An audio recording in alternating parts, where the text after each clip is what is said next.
கடலூரில் மீனவர்களுடன் கடலுக்கு மீன் பிடிக்க சென்ற சிறுவன் மாயமாகியிருக்கிறார். கடலூர் சித்திரப்பேட்டையில் மீனவர்களுடன் கடலுக்கு மீன்பிடிக்க சென்ற சிறுவன் மாயமாகி இருக்கக்கூடிய சம்பவம் பெரும் பரபரப்பை ஏற்படுத்தியிருக்கிறது.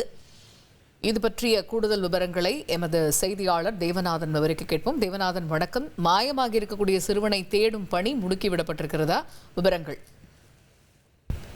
சித்திரைப்பேட்டை பகுதியை சேர்ந்த 16 வயது சிறுவன் முகுந்தன் என்பவர் பார்த்தோம் அப்படின்னா 9ஆம் வகுப்பு வரை படித்திருக்கிறாரு. அதன் பிறகு குடும்ப சூழ்நிலை காரணமாக மீன்பிடி தொழிலில் அவர் ஈடுபட்டு இருக்காரு. இன்று வழக்கம் போல சக மீனவர்களுடன் அவர் கடலுக்கு மீன்பிடிக்க சென்று கரை திரும்பும் போது திடீரென படகில் இருந்து தவறி கடலில் விழுந்து விடுகிறார்.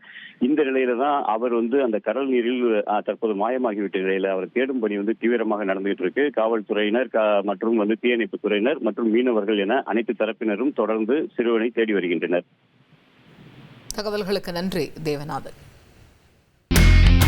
இனி செல்லும் இடமெல்லாம் செய்தி. தந்தை டிவியின் வாட்ஸ்அப் சேனலை ஃபாலோ பண்ணினா செல்ல இருக்கும் இடமெல்லாம் செய்தி. இதோ QR கோட் இப்பவே ஸ்கேன் பண்ணுங்க, ஃபாலோ பண்ணுங்க.